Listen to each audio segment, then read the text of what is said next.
each of his last 2 fights before coming back to win them. Let's take a look at the tail of the tape now for Sullivan Barrera against Dmitry Bivol, and you'll see the 9-year age difference. That's what Roy Jones is referring to when he talks about which of the two Kovalev might most want to see coming. Barrera with a 2-inch height advantage and an arm length advantage of a ½ inch, measured from the armpit to the end of the fist. They both weighed in just a little bit under the 175-pound limit at yesterday's weigh-in. Now let's go to ring announcer Michael Buffer for the official introductions. Ladies and gentlemen, good evening and welcome to the greatest name, the greatest venue in the world for sports and entertainment, Madison Square Garden, New York City, New York, USA, where tonight, Main Events is proud to present an evening of world-class professional boxing for your entertainment. It's a doubleheader in the light heavyweight division, world title fights, live on HBO. Sponsored by Medov Vodka and Leon.ru, sanctioned by the New York State Athletic Commission. This first fight, sanctioned by the World Boxing Association, supervisor ringside Robert Mack. This contest presented in association with World of Boxing and ECP Group. The 3 judges assigned: Julie Letterman, Joseph Pasquale, and Steve Weisfeld. And when the bell rings, your referee in charge of the action, World Championship veteran Harvey Dock. So now from Madison Square Garden, let's get this party started. 12 rounds of boxing for the WBA Light Heavyweight Championship of the World. Introducing first, fighting out of the blue corner, wearing black with silver, official weight 173.6 pounds.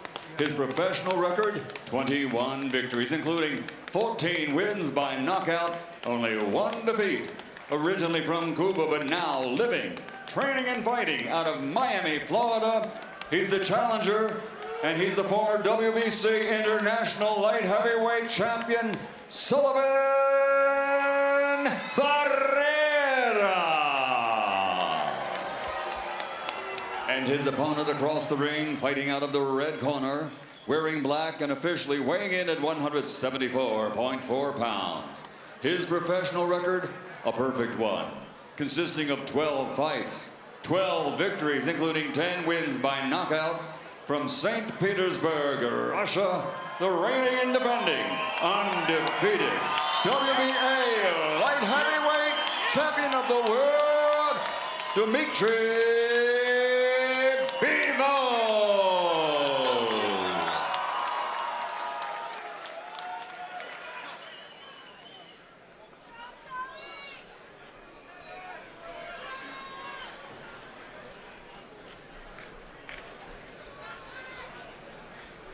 Okay, boxers, the trunks are good.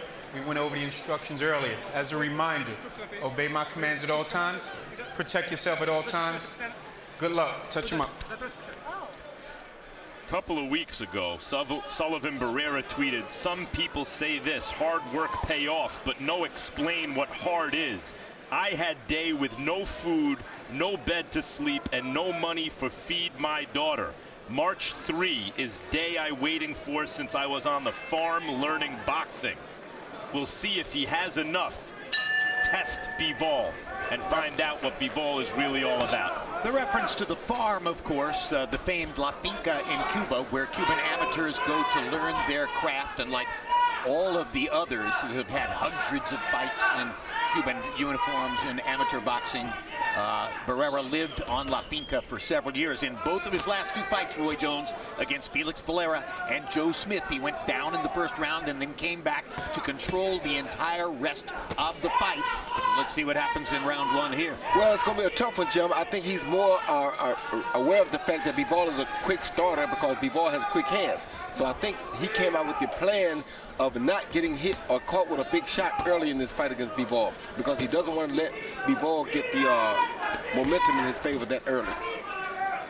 Bivol has a stiff jab, good footwork, he's athletic, and he has shown real pop against lesser opponents than Sullivan Barrera. Barrera told us yesterday that he knows he has to be very careful in the first round, and then he feels he can get down to work after he gets out of that first round danger zone where he's been dropped twice in recent fights, as you mentioned, Jim. makes a lot of sense. The only difference being Bivol is dangerous in 2, 3, 4, 5, just about every round they're going to fight.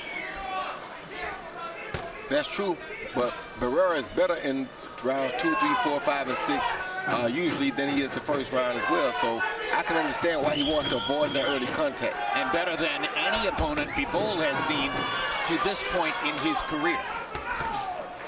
Right now, Bivol is getting chances to trade with Barrera, and that may play in his favor.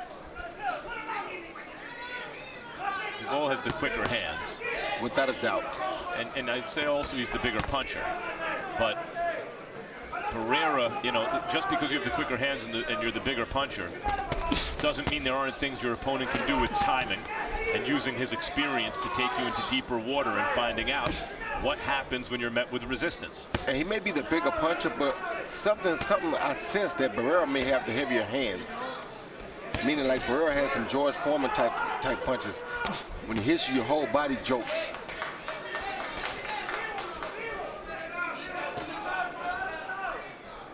Both fights tonight play into what happens at the summit of the heavily populated light heavyweight division. Max, as we get ready for the end of round 1, you're going to be leading us into a picture of the division where the divisional kingpin, the lineal champ, is still, after all these years, Adonis Stevenson, a guy who has been more or less hiding in Montreal and seemingly avoiding top competition. One of the reasons why Sergey Kovalev is considerably more prominent on a global level than is Adonis Stevenson. Oftentimes throughout boxing history, the lineal champ doesn't defend well enough or against good enough opposition or often enough, and a consensus forms around someone else. That's what happened around Kovalev, and then Ward beat Kovalev, so now the division's wide open. Here you're going to see Kovalev tonight. Bivol, of course, against Barrera, you're watching right now. Stevenson, as you mentioned, still the lineal champ. Beterbiev was an amateur star, and he's a tough pro, and he's undefeated.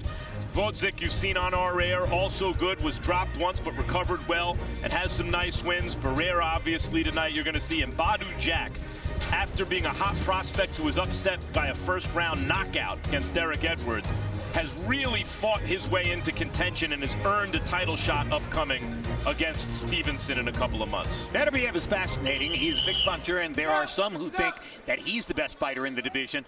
But tonight, against Sergey Kovalev in our main event, you'll be seeing Igor Mikhalkin, a fighter who 4 times in the amateurs faced Beterbiev and beat him 3 of the 4. That had to be about styles, because Mikhalkin is a very different style from Beterbiev or the other big punchers in this division. I'll tell you what, at the end of that last round, Bivol threw about a 3 or 4 punch combination countering Sullivan's attack, and that was some really good stuff for an up-and-coming prospect or up-and-coming light heavyweight. That right hand on the button, Roy, just looked like it wobbled Barrera for a second. Just a little bit, just a little bit. Bivol, in my view, has the potential to emerge as a sort of light heavyweight Gennady Golovkin, an athlete with real punching power in both hands. Cut over Bivol's right eye, it seems, right in the corner. Yep. What I see different about him, though, Jim, is he does more step-back countering than does Triple G. Triple G is more of a front-foot fighter. Bivol is a middle, back, and front-foot fighter. So I think he's a little bit more diverse than Triple G. And now a sense of urgency may emerge for Bivol as blood is trickling from the cut just outside his right eye. Never been cut before, has Dmitry Bivol, at least according to the biographical material we're given.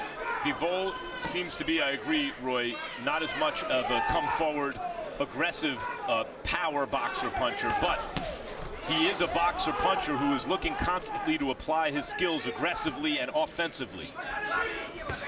That's what makes him fun to watch. And what makes Barrera fun to watch is he can fight you 2 or 3 different ways. He can box, he can counter, he can work behind his long jab. You know, we wanted questions answered about Bivol already. His left eye is bleeding. That's in a bad spot.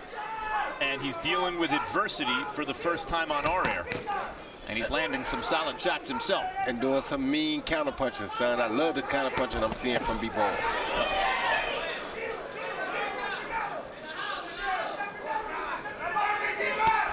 Round 2 of the scheduled 12. Barrera has a title belt. Excuse me, Bivol has a title belt. Barrera had the choice of which title belt he wanted to try to fight for tonight. He chose to fight Bivol instead of Kovalev, despite the fact that the money was less. Guys, did anyone see what caused that cut? No, I did not.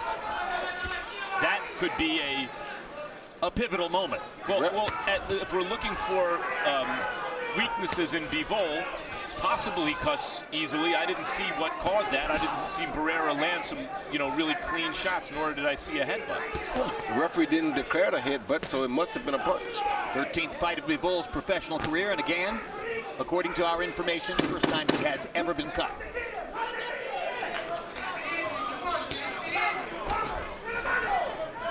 Spectacular amateur career for Bivol, 268 wins and 15 losses, so he has a deep backlog of experience.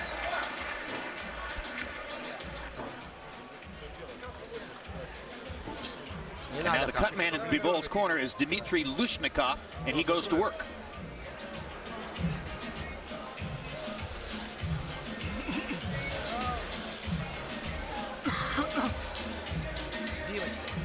Dmitry, work faster. 1, 2, 3 combinations.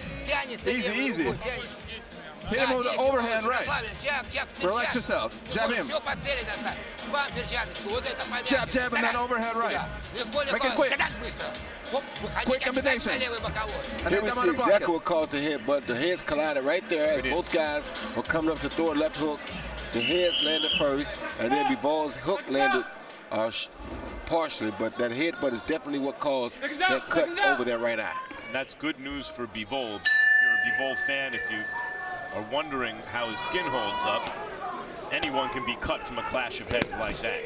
Right, and if the fight is stopped because of the cut, Bivol should not be incurring a loss because the cut is not the product of a punch. By the way, in the first 2 rounds, Bivol is averaging 9 landed jabs per round. The division average is under 5 landed jabs per round. It shows you the kinds of skills that he has put together. And also, he's faced with an opponent who's not cooperating with him, who's not just kind of yielding, giving in, who is bringing his own skills into the ring, and Bivol is remaining a responsible boxer puncher. The most impressive thing about Bivol right now is that he's using his legs for defense first. When you see Sullivan come after him, like right there, he bounces back with his feet first, then he comes back and attacks with counter punches. That's the most impressive thing I've seen about him all night. No question, Roy, his mobility without wasting movement to play defense with his legs and get distance with his legs is very impressive. Guys, what a jab. I mean, he is landing a lightning jab in there over and over against Barrera. Barrera with a pretty good right hand, partially blocked by Bivol. But to Roy's Dmitry point, Bivol looks really good with his 1-2. To Roy's point, you're right. He did that with his gloves, Jim, but also all the steam was off the Barrera right hand because Bivol took that half step back, bounced back just like that, and the right hand, even had it landed, wouldn't have landed with much.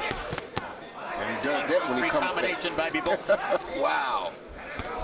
Blood flowing again from the cut outside the right eye.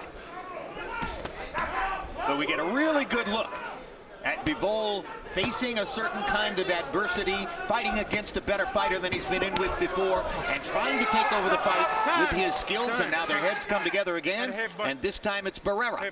You okay? And now we may have evened it up. You all right? Time in. I don't think he's cut, though. No blood yet. Roy, why is this clash of heads continuing to happen?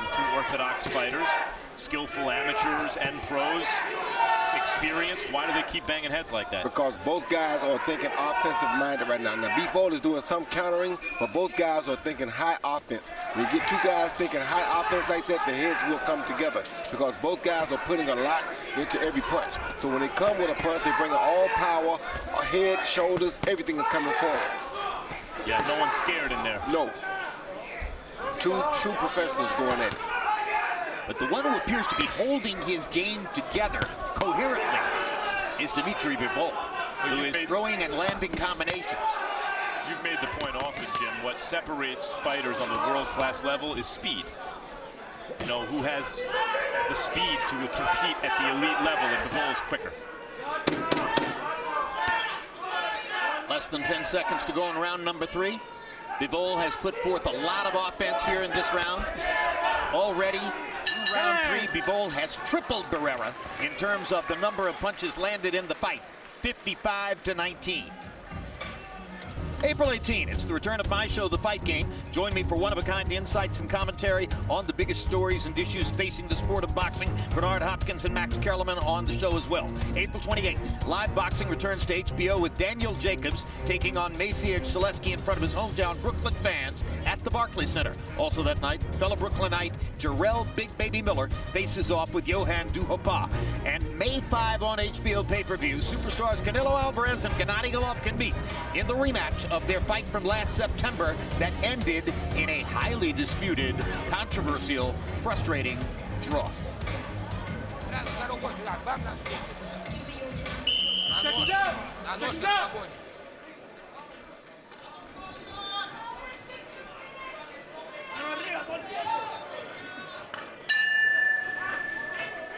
Round 4 of the scheduled 12. And scoring the fight for us, as always, our unofficial ringside scorer, Harold Letterman. Harold, how do you have the first 3 rounds of Bivol and Barrera? Okay, Jim. I got a 3-0, 30-27, Dmitry Bivol. Jim, I'm really impressed. He's a really good fighter. That left jab is something else. He's got a very good left jab. He throws a lot of good combinations. I mean, really good stuff. Look at that combination, you know? He lands both shots. He lands the left jab. He lands the straight right hand. He lands a left hook that wobbles Barrera. He lands another left hook that wobbles Barrera. And here's where Bivol is also really good, Jim. He's good in exchanges because he's the quicker-handed fighter, the straighter puncher, the better technician, and lands with more pop. So in exchanges, he's extremely dangerous as Barrera tries to ward him off.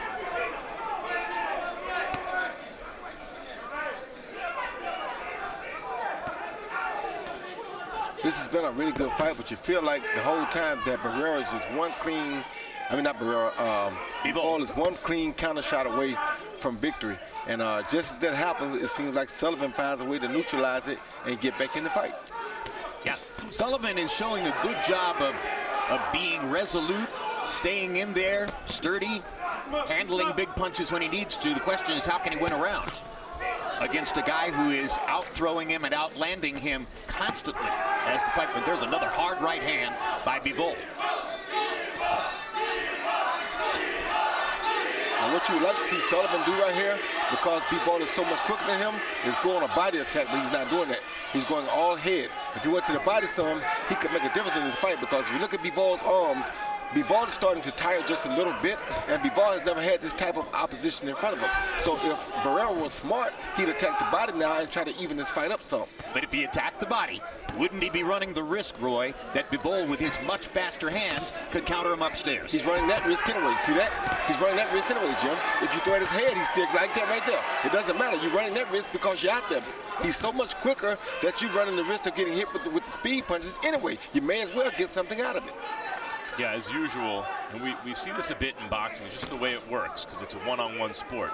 When one fighter has a clear-cut advantage, is the superior, skillful, or athletic fighter, in this case, Bivol is both, the other guy has to do something that may hasten his demise, but at least gives him a chance to win. And that's what the body shot would do if he could do that.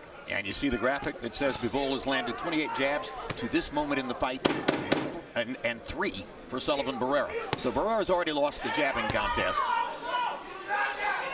The question is, can he somehow tilt the fight in his favor via counterpunching? And he's still trying.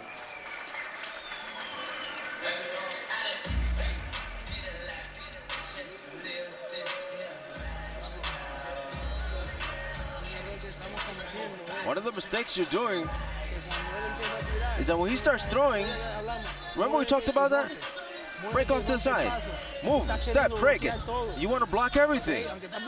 And you're blocking a lot of the shots, but you're trying to block everything. Fake.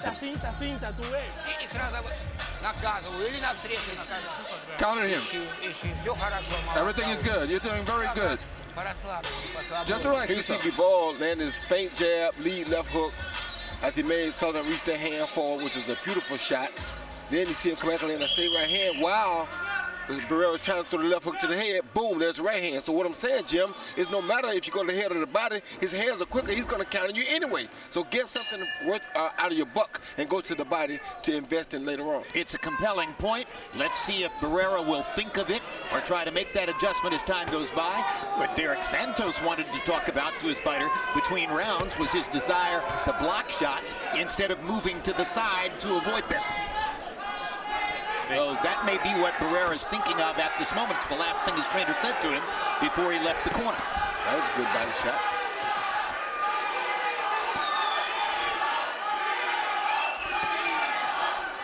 Straight right hand lead over the top by Dmitry Bivol. He lands the jab, he lands straight right hand leads, he lands his left hook. What I like about Bivol, besides the feet that I talked about earlier, is his explosiveness too. When he punches, he explodes with every punch when he thinks he has an opening. He doesn't wait, he doesn't walk it to you. He throws it quick and it's over with. Like that. He said boom, boom, boom, and it's over with. No wasted time. Wasted time. He's done a pretty good job inhibiting the bleeding over the right eye of Dmitry Bivol after heads clashed in the first round. There's just a little seepage of blood at this moment, but by and large, the cut has been under control. And as you saw, their heads came together again later in the fight. And a butt that Barrera got the worst of, but not enough to draw blood.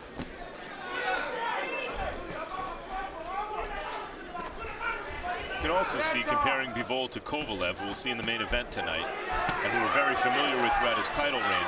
Bivol's not heavy-handed like Kovalev. No, he's not. He's a sharp puncher. But so far, this performance is bad news for the light heavyweight division, because Bivol has had to, taste his own blood. It's been in a position to obscure his vision. He's in with a determined fighter. Barrera's conceded nothing here, even psychologically. And Bivol has just beaten him up every round. Yeah, he can't hardly put a hand on Bivol's face, Max. That's very discouraging for Barrera because he can't land a punch hardly. Within the past couple of weeks, former light heavyweight champion, now retired, HBO expert commentator Andre Ward visited Bivol's training camp just to get a look, just to size him up. And quite obviously, he was impressed, had good things to say as well. That was a jab by Barrera. Keep him up, keep him up. Barrera kind of stumbling in, trying to land a body shot. Might have been on the belt line. There's a right hand upstairs by Barrera. There's a straight right hand by Bivol, and Barrera just walked in and ate it. He did eat it, but I don't know how well he ate it. Sit back, sit back, sit back, step back. Hey!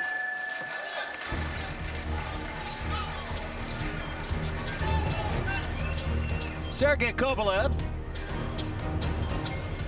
most recently fought here in this room with a knockout victory over Anatoly Shabransky in November. A lot of people derided the quality of the victory, saying, oh, well, Shabransky was totally made to order for him and walked right into him. Tonight, he'll be facing an entirely different style. Kovalev, as you know, from Chelyabinsk, Russia, one of the poorest cities in all of Russia, had an extremely difficult life growing up and has withstood a lot of hardship and difficulty to get to where he is. He was steamrolling through the division, had a long knockout string, was 30-0-1 before losing back-to-back fights to Andre Ward, including the stoppage on body shots in the second of their two meetings against each other. Through round 5, Barrera landing 6 punches per round. In his last 5 fights, he was averaging 16 punches landed per round. So obviously he's having a harder time mounting offense and landing punches against Dmitry Bivol than was the case against all of his other opponents, like Joe Smith, like Felix Valera. None of those guys were nearly as quick-footed nor quick-handed as this guy Bivol is, Jim. Right. It made it a lot easier for him to land punches on guys who are sitting ducks or steal targets. When you fight a guy like Bivol who can move, who uses his feet to gauge his distance very well, who also has quick hands along with that, it makes it very difficult to make contact with him. The judgment of distance is maybe one of the most underrated skills in boxing. Lomachenko right now, I think, is the best example of a guy who understands distance at every moment of the fight extremely well. But Bivol, you see, has a very good understanding of distance and how to use it to his advantage.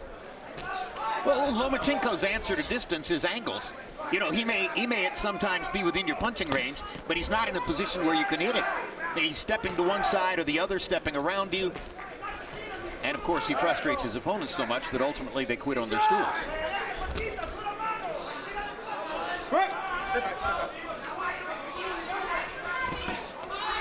Another attempted body shot for Barrera.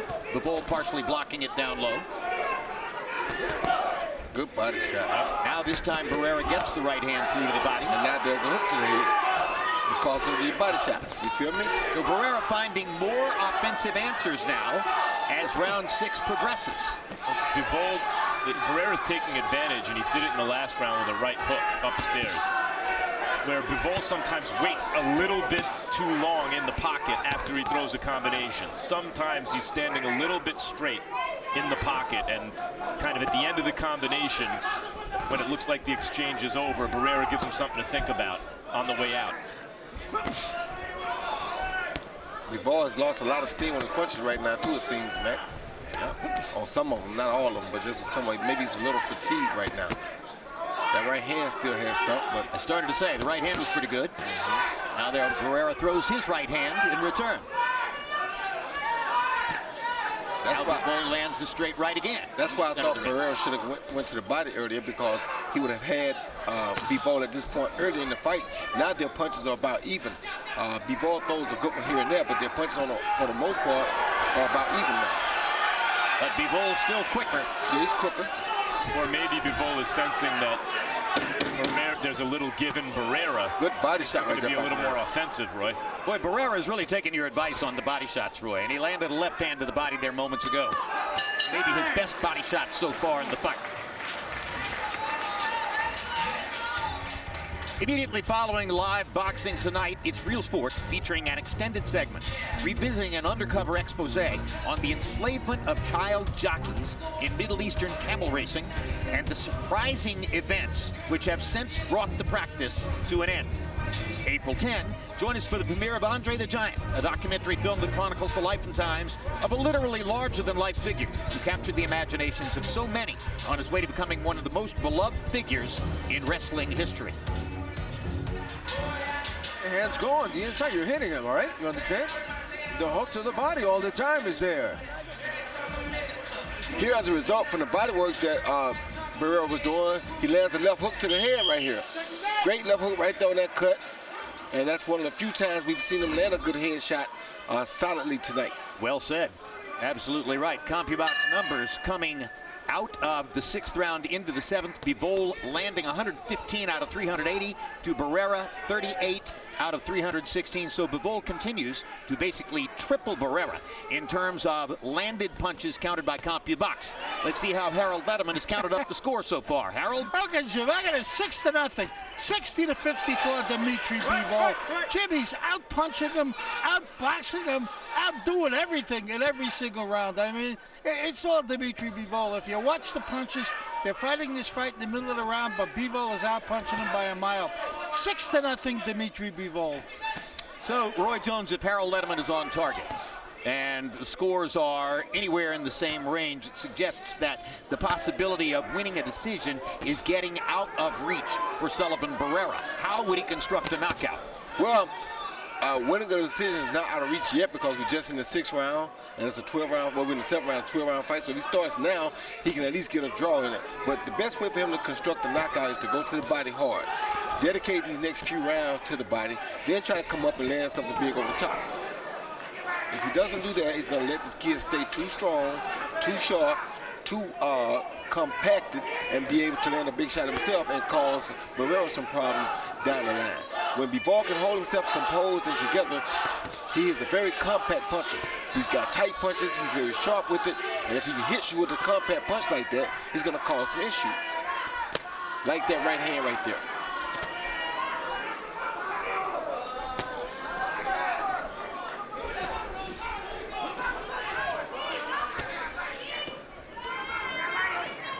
Bivol's jab continues commanding. quick. Occasionally knocking Barrera back. There's another right hand for Bivol.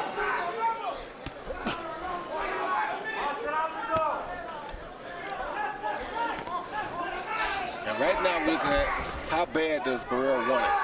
Because if he wants it bad enough, he has a chance here. But if he doesn't want it bad enough, Bivol will walk away with it right here. Oh, good shot. Right hand shot by Bivol. Barrera walked into it. Still going forward, trying to get into position. Left hook lands for Bivol. And then the feet got him out of position to be countered. What Barrera's done so far is put Bivol in a fight at least. Bivol hasn't had a fight like this yet, where the next day, Roy, he wakes up and knows he was in a real fight. No, they've all been walkovers by and large. And that's why I said that right now, he can tell us how bad he really wants it, because he still can win it if he wants. We've never seen Bivol at this point in a fight. Well, if we thought Bivol might have been slowing down a little bit in the last round, I want to beg to differ based on what I saw in the last 30 seconds there. There's swelling over Bivol's left eye that looks like a little golf ball is forming there.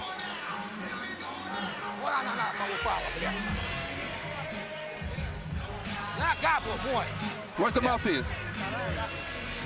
Water. Give him some water.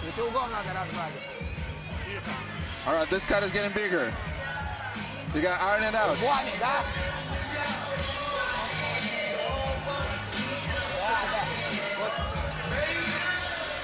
You see the ice being applied over the left eye, the area that Max Kellerman identified.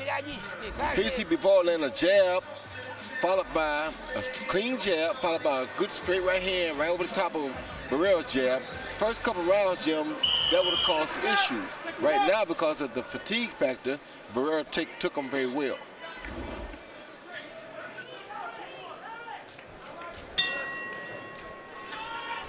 Round 8 of a scheduled 12, Dmitry Bivol against Sullivan Barrera. Russia against Cuba, light heavyweight division.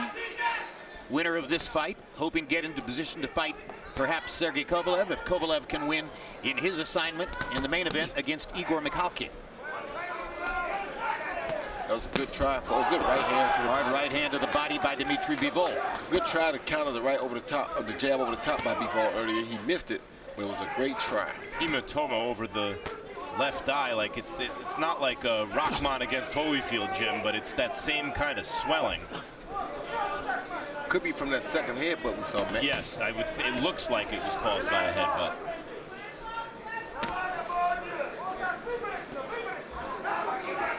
I saw the graphic toward the end of the last round that said that Bivol had landed 55 jabs to 3 for Barrera. Coming into the fight, I would have told you that Sullivan Barrera has a pretty good jab. How big a problem is it, Roy Jones, if one of your weapons, something that you've depended on in a lot of your other fights, seems to have been completely taken away? Well, speed neutralizes things like that, and Bivol's speed has neutralized that jab. Not only that, but Bivol also keeps his hands up very high, and he has quick hands. So usually when a guy has quick hands and keeps his hands high like that, it's very difficult to land a jab on him, especially when you're a heavy-handed jabber like Sullivan Barrera is. We're in the 8th. There are 4 more rounds to go after this. Max Kellerman correct in saying that the swelling that's emerging over the left eye of Bivol begins to look a little bit like a golf ball. Yes, it's not quite Hasim Rahman against Evander Holyfield. He doesn't look like a hammerhead shark yet. Right. But there's, and by the way, he's winning every round, Bivol, and he's comfortably ahead, obviously, and he's looking good. So he's not being tested by punches so much, but still, cut over the right eye, swelling on the left side of the forehead, deep in a fight against an experienced guy who hasn't given up. He is being tested physically in a way. And all that means, if he walks away with a win, useful experience, right? Of course. Watch your head, but and we're also seeing that he responds to adversity, a type of adversity, calmly so far. And another headbutt there, and Harvey Dock, with his body language, suggested that the fighter who got the worst of that headbutt was Sullivan Barrera. But it can't feel good for Bivol under any circumstances with a cut over one eye and a knot over the other. Well, when you won every round, Jim, it can't feel too bad either, though. The hand speed is remarkable. I mean, you just don't see many 175-pound fighters who can put punches together like this with the velocity and the style and the effect that Dmitry Bivol is creating in there. The velocity is right, Jim. He's using it to create power. And he was stepping with Barrera there. He senses something in Barrera weakening.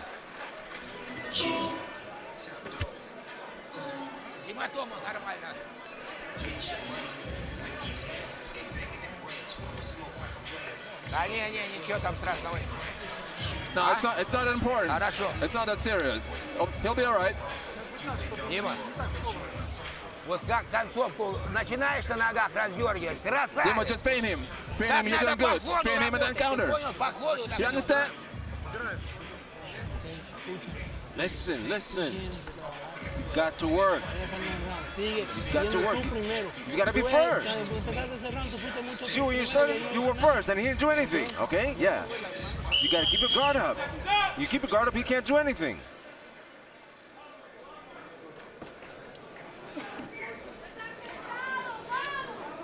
Time.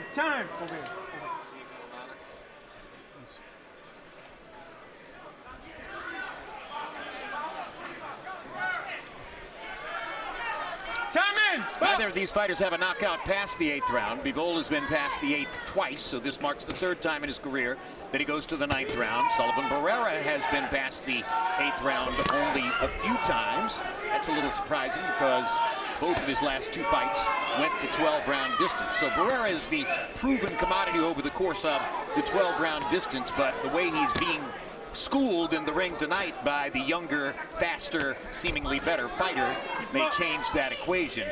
Bivol, again, tripling Barrera in terms of landed punches and humiliating his jab. Barrera's landed 5 jabs in the whole fight. He came in averaging 5 landed jabs per round in his last several fights. I like that, Jim. Humiliating the jab. In other words, he stopped using it because it's being embarrassed in a way. Exactly. He realized it wasn't effective in any way.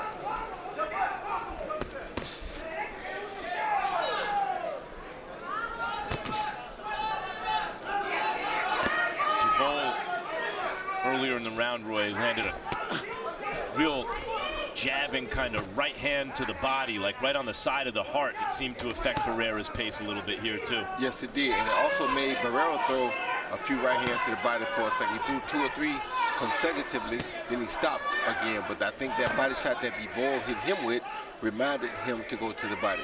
This is the first time in the fight that I think I've sensed that Bivol is trying to get a little bit of rest in a round. He has slowed his own pace just a little bit here and isn't initiating contact as often as he appears to try to get just a little breather in round 9 coming toward the finish. Barrera landed a good right hand right there. To which Bivol had to react. Oh. And now he comes back with a hard right hand of his own. Throws it again, throws it again. Want to stop my right hand? You'd better, or I'm going to keep coming.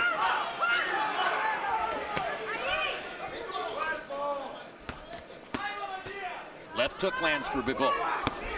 Oh, headbutt again. Headbutt again.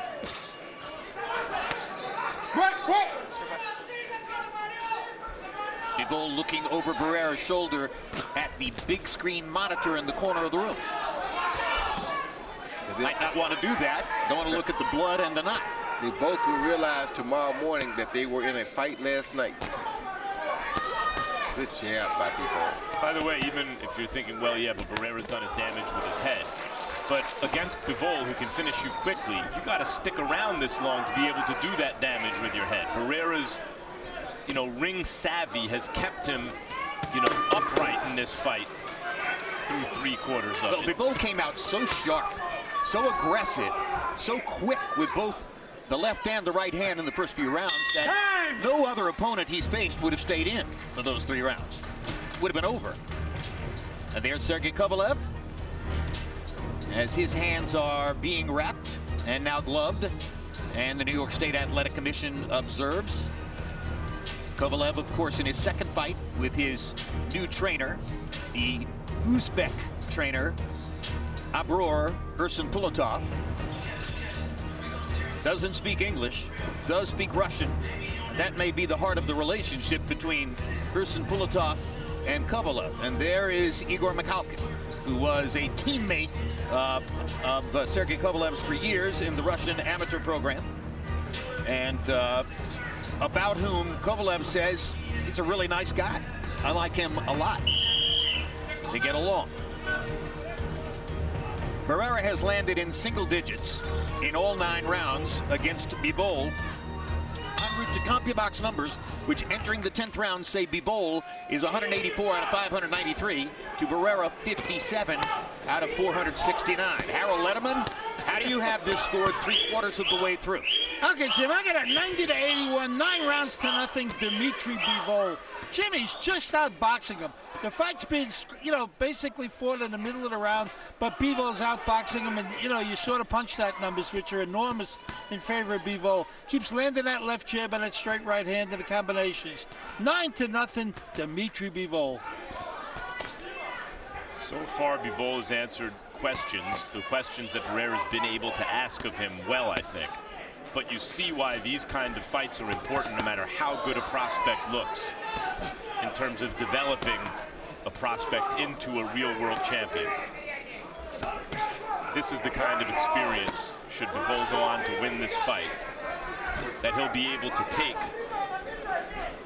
to yet another level of opponent, if and when that opponent should push Bivol physically and damage him, and Bivol, has to deal with that in the late rounds of a fight. So we can see, Roy Jones, that Bivol's physical qualities, the speed, the quickness, the punching power, seemingly with both hands, are going to be a problem for just about anybody in the division when he goes back into the gym. What do he and his team want to work on in terms of technique or mental approach to make him better? Just mental approach about staying strong and staying sharp as he was in round 1, in round 8 through 12. Right now, as you see, in round 6, 7, and 8, he slowed just a little, wasn't quite as sharp and precise as he was in rounds 1 through 6. So you got to learn how to take that same precision and sharpness with you throughout the whole fight. If you become a deadly puncher from round 1 to round 12, that makes you very difficult to deal with. So that's the one thing, if I were him, that I would go home and work on.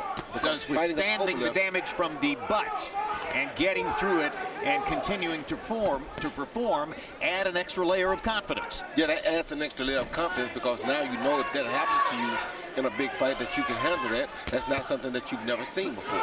So yes, that does add confidence. I think, Roy, you're right about staying as sharp. He's boxing well throughout, but somewhere around round 6 or 7, he went from boxer-puncher who might knock you out with any shot to more pure boxing mode. Yes. A little less dangerous with the shots. Yes.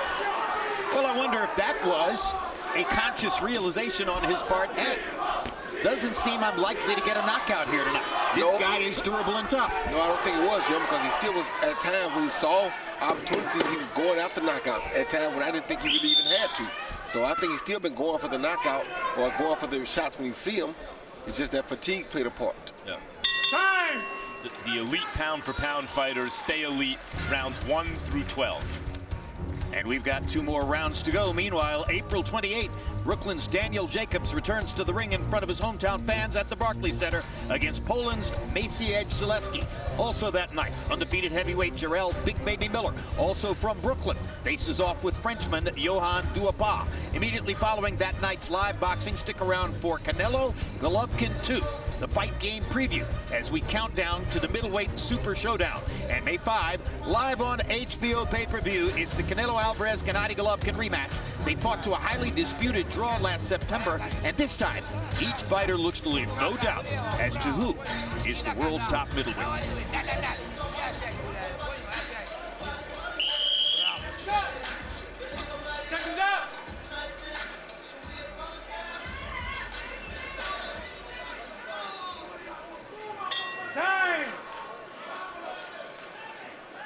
Bivol has landed just 14 body shots among his total of 206 connects.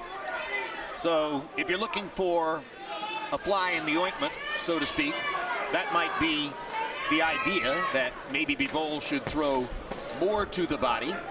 Roy Jones, what do you think? He's so good upstairs. That may be the reason why he's not focusing all that much to the body. He hasn't had to, and with the headbutts taking place too, Jim, it's not smart for him to stick his head in that much more because he's gotten 3 pretty vicious headbutts already.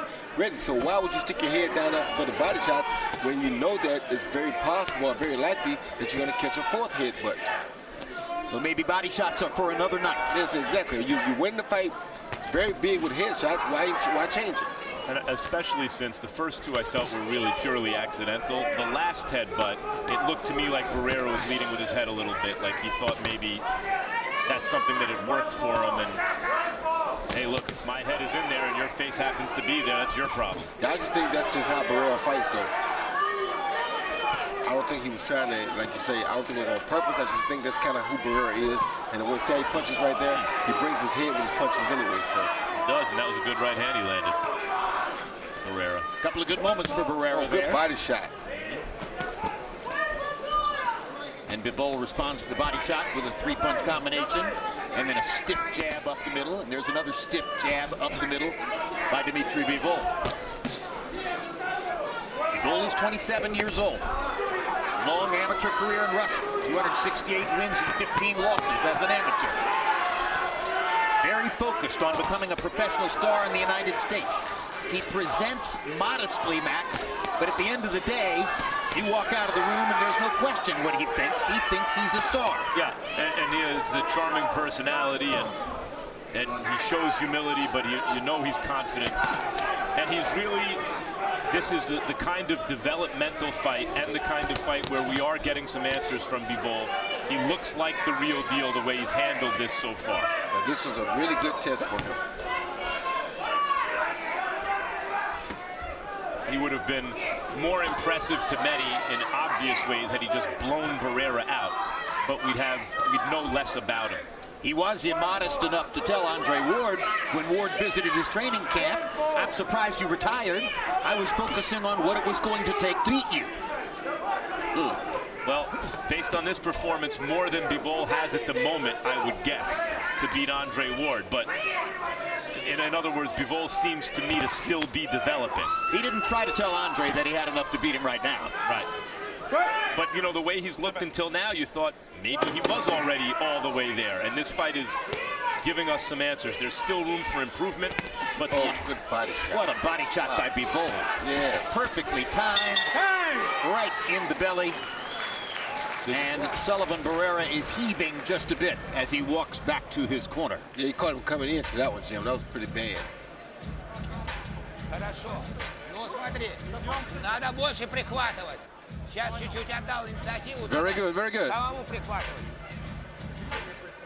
You got to do a little better. Дёрнул, потисни. Just feint, and then pressure him. Вот и капает. I need some water. 3 minutes of pressure. Feint him, double jab. Push him, cut the ring off. Pressure, and let your hands go. 3 minutes. 3 minutes I need. Give me water. Give me 3 minutes. Mike, you fought for this. You fought for your daughter. 3 minutes. Trainer Derek Santos with the last couple of words of advice. Sullivan Barrera. They touch gloves before round 12. Two legitimate sportsmen. Two guys with real amateur training. Two guys with legitimate boxing skills. One of them a little bit younger, quicker, and more vibrant in there tonight. Bivol still looking for a knockout, Roy. Over 500 amateur fights on display tonight, Jim. Over 500, maybe over 600. Listen, you know for how many years you turn on Olympic boxing or amateur boxing, and in the international level you notice it's Cubans and Eastern Europeans, and when is that going to show up at the highest level of the pros? Folks, here it is. Right now. Kovalev, Bivol, Barrera, Beterbiev. Stop me when you get to an American. And I asked Bivol in the meeting, I said, you know, we always talk here in the United States about how spectacular the Cuban program is and how well-trained they all are as amateurs. Do you folks in Russia feel the same way about them? And he said, oh, yes, absolutely. We start with the postulate that the Cubans are the best, and they're the people that you have to beat. So no difference in the way the cultures of the United States and Russia view Cuba. They see Cuba as the top of the amateur boxing world. It also tells you if you want to see more American champions, we have to get our amateur. Oh, down goes Barrera, and you can see Bivol thinking to himself, I still have a shot at a knockout. You can just see it in his face.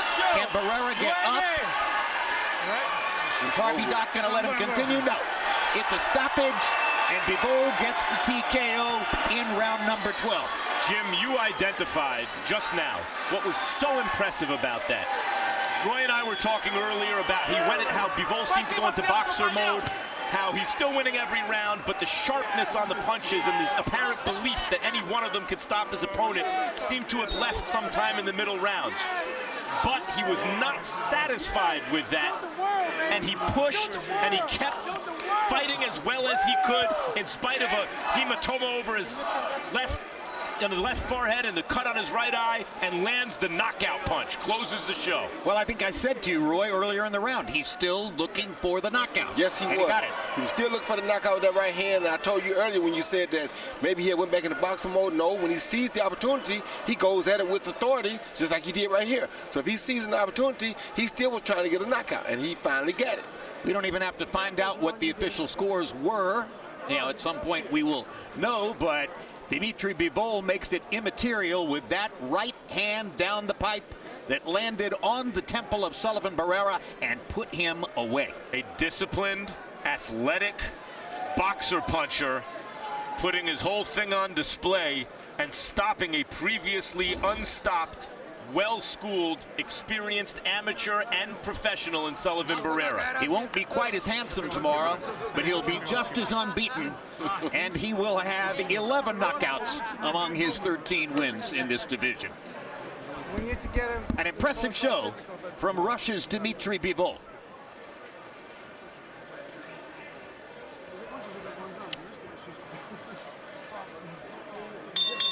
Ladies and gentlemen, here at Madison Square Garden, we have a knockdown, and referee Harvey Doc, following the mandatory 8-count rules, the challenger unable to continue. 141 of round 12. The end comes with a TKO victory for the winner, and still undefeated, still the WBA light heavyweight champion of the world, Dmitry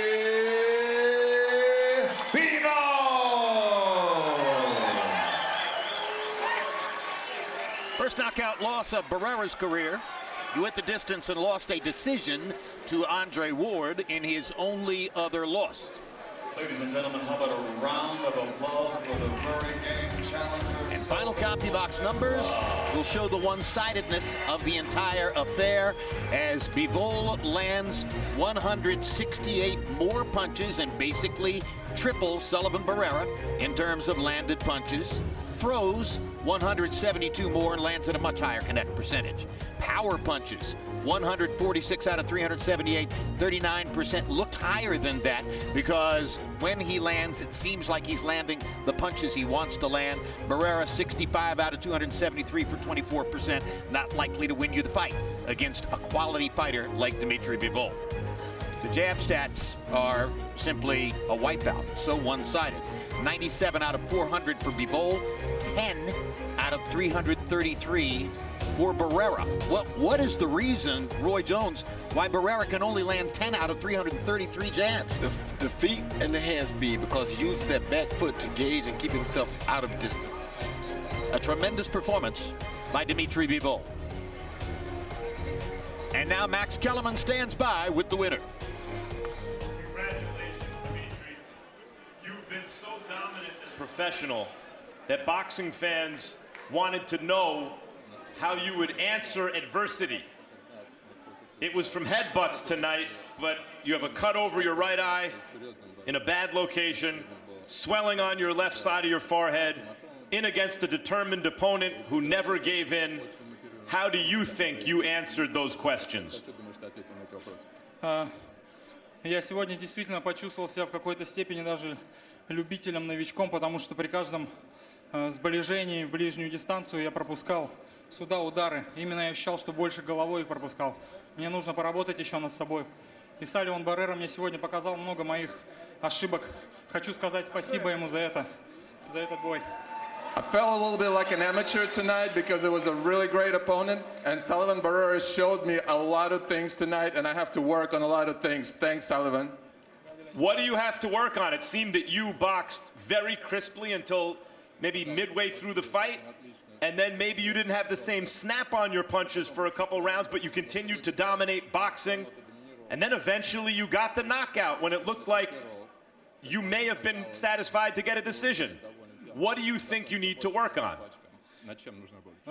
Вообще в первых раундах я на самом деле кое-где передержал себя, я был слишком скован, мне нужно было чуть расслабиться, потому что многие вещи я делал лишние, не нужно было тратить на это силы. Затем я подкопил где-то силы, и в 12-м раунде я понял, что последний раунд уже терять нечего, силы все последние нужно отдать, и вот получилось так, что я нокаутировал Салливана. As a matter of fact, in the first few rounds, I was a little bit reserved. I was trying to, being reserved, and I was thinking, how much I need to go the rest of the fight. But then I came back, and at the 12th round, I knew that I could knock him out, and I stepped on the gas, and the knockout came. The impressive thing about you is I agree with you. There seems to still be room for improvement, and yet you might be the best light heavyweight in the world already. Do you feel that today you are the best light heavyweight in the world and ready for anyone in the division? Or do you think you still need time to improve before you're ready for anyone? Нет, я всего лишь ощущаю то, что у меня есть все для того, чтобы быть одним из лучших. Мне нужно много работать над собой каждый день и никогда не останавливаться. Еще много соперников, с кем я не боксировал, и только ринг может показать, кто из нас лучше. Надеюсь, это случится в скором будущем. А так просто голословить я не хочу. I feel like I got the goods to be the best, but I still have a lot of work to do to be the best in the division. I have to fight the best in the division and prove myself against them. So to be clear, you're willing today, right now, to fight any light heavyweight in the world?